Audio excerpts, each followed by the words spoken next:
Hey everybody, welcome back to my channel. My name is Zara and today I'm going to be doing, finally, my review of The Thousandfold Thought by R Scott Bakker. Now, you'll probably notice that I'm in a slightly different environment. I am currently in Barcelona and it is super hot in Barcelona at the moment. It's about 32 degrees Celsius, which is pretty hot, and it's also super humid. So during the kind of peak hours of the day, I actually tend to stay inside. I have this really beautiful balcony, so I can generally sit out there and read my book or do some writing or listen to some music, whatever it may be. So I thought, given that I haven't filmed in a while, I thought I would film some reviews and some videos, because for the first time in a while, I actually feel like filming, so that's exciting. Without further ado, let's actually just jump into the review of The Thousandfold Thought. Now, I did read this quite a few months ago, but I really enjoyed it. I really thought it was a really solid ending to the end of the trilogy. This will have potentially minor spoilers, obviously, for the previous two books, but I will try to keep it as spoiler-free as possible. So what did I love about this book? Maybe before I jump in, the first half of this book is really just about positioning itself for the pieces to really kind of come to the crescendo at the end of the second half. I would say that the first part of the book is a bit slower than the second part of the book, which I actually really enjoyed. I like it when you have a build-up, it builds tension, it emphasizes the stakes, and I thought that the way that he paced the book was actually really well done, because there was this kind of slow start, but then the ending is like insane. It's wild, so much happens. And oh man, the payoff is so worth it. Now, this book is real epic fantasy at its core. Now, when I think of the term epic fantasy, you know, I always used to think Lord of the Rings, but now I would put Bakker up there. The scope of these books is huge, and it goes beyond any kind of normal reality that most fantasy is grounded in, if that makes sense. Because we really get into like metaphysics, we really get into questions that are of a very broad nature.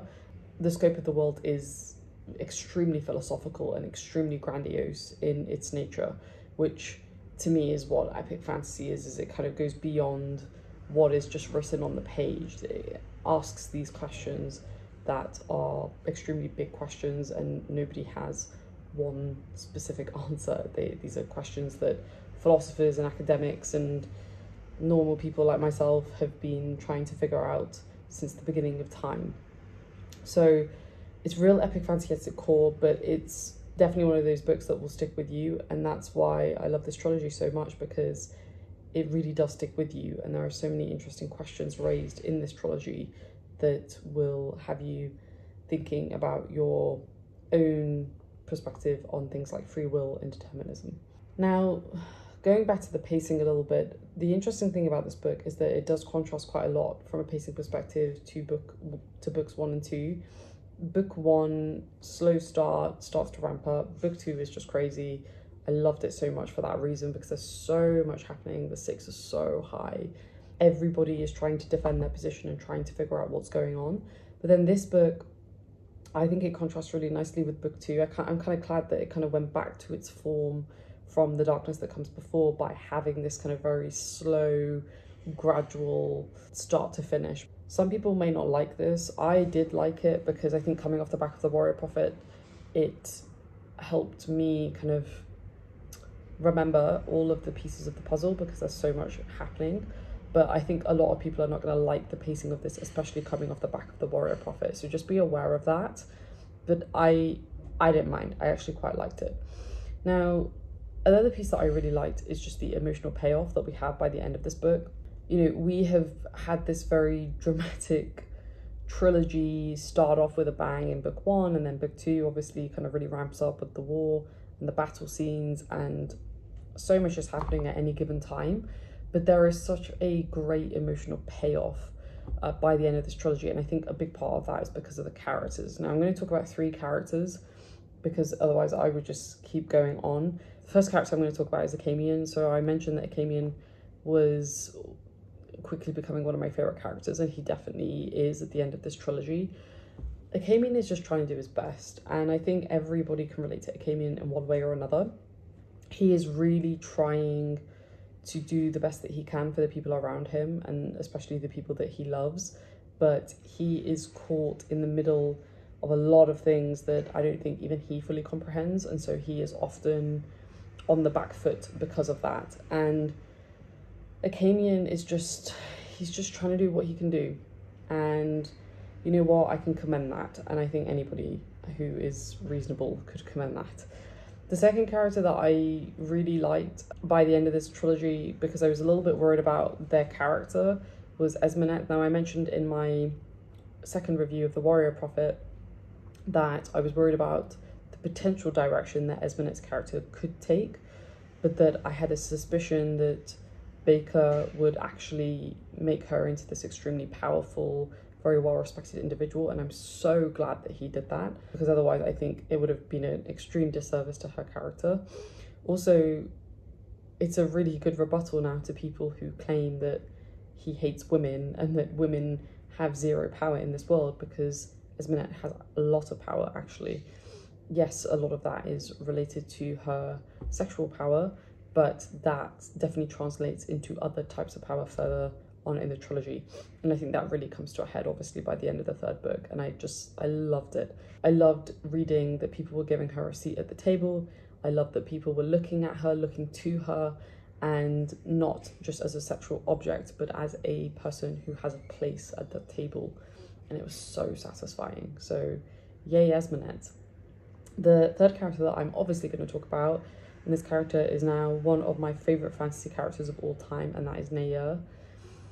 Naya's character, oh man, like, his character is so layered, and you know, in this book we see him trying to do what he thinks is right, and I think it's really interesting that he gets nightmares, and his character is so, like, I don't even know where to start. That's why I'm like struggling to think, because there's just so much there, and there's so much rawness and vulnerability that we don't typically see in these types of characters. But as I mentioned before, I love that in my male protagonists. I love it when they're this kind of, on one hand, they're this kind of strong, very typical, archetypal male character, warrior, whatever. But then on the other hand, they're actually really raw and vulnerable, and they have weaknesses, and they have people in their lives that they care about and they love.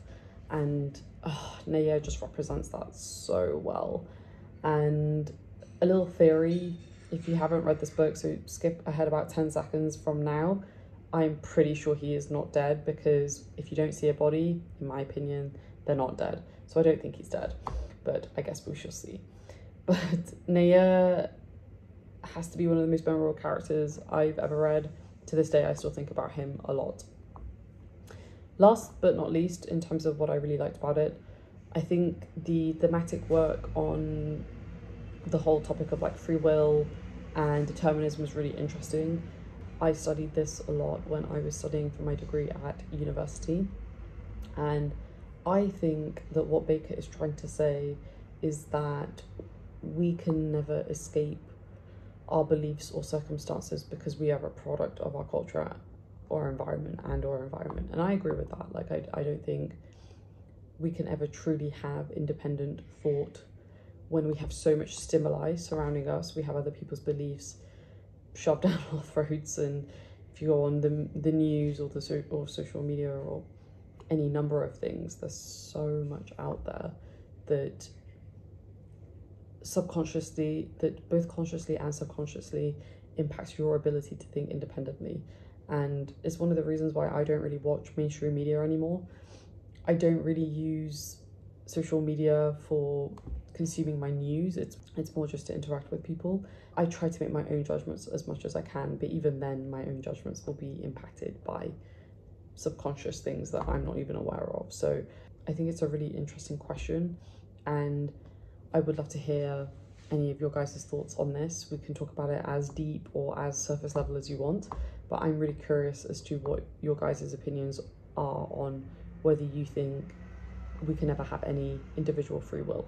In terms of downsides, I think one thing about this book is that it is very meta. I mentioned in my previous review that Warrior Prophet gets even more meta than book one. This is the most meta out of the three, and that is not going to be for everybody. It is very dense in places. It took me quite a while to read because you have to think, you have to pay attention, and that is just not going to be for everybody. And I think you have to be in the right headspace, because at the time that I was reading this, I don't think I was, but I still managed to get through it because I really wanted to know what happened. But it does get very meta, so just be aware of that. I guess it gets very much into the philosophy side of things, and yeah, it can get intense. And then I mentioned the pacing. Pacing's not going to be for everyone, the slow start and then the eventual ramp up to the end. And as a result of that, it might not actually feel like a lot happens, even though there is a lot happening. It's just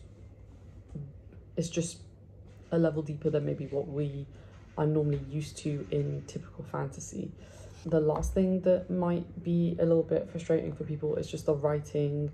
Because it's so meta, because it's so dense, it can be a little bit difficult to read. But I think if you've been able to get through book one and book two, then you'll be fine with being able to get through book three. My only recommendation is that you read it at a time where you can really think and digest what is being written on the page, because otherwise you're not going to fully get what I think you could get out of it. So I love this book. Absolutely amazing. I ended up giving it a 4.5 stars. It was actually the book that I rated the least popular, because for me, I think part of it was impacted by the fact that I was reading it at the wrong time. And then I also think it maybe got a little bit too meta for me. But that being said, I think that was more just because of the time that I was reading it. So my overall ratings for the three books are Darkness That Comes Before is a 4.75. The Warrior Prophet was like a 10 stars, and then the third book was a 4.5 stars. Now, before I end this review, I will read a few quotes like I normally do, some of my favourite ones. So I think I'll do maybe 5. So the first one is, doubt begets understanding, and understanding begets compassion. Verily, it is conviction that kills. All right, second one. You've learned the lesson, Callus had said on one of those rare mornings when he shared her breakfast. What lesson might that be? That the lessons never end, he laughed, gingerly sipping his steaming tea. That ignorance is infinite. All right, third one. Set aside your conviction, Moengus said, for the feeling of certainty is no more a marker of truth than the feeling of will is a marker of freedom. Deceived men always think themselves certain, just as they always think themselves free. This is simply what it means to be deceived. So good, that one. I think I'm on the fourth one. This is a short one. Love is like sleep. One can never seize, never force love.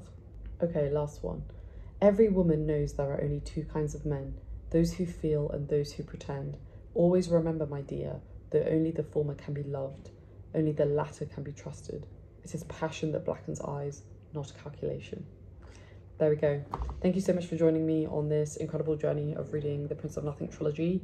Definitely let me know your thoughts down below. I try to keep it fairly high level because I do still plan to do a spoiler-filled review of the trilogy, and I'm hoping we can get some interesting conversations out of that. But in the meantime, please feel free to comment, and I'm especially interested to hear your thoughts on free will as well, because I think it's an interesting question that we should all think about now and then. But yeah, I'll see you all in the next video, folks. Stay safe, take care, and I will speak to you soon.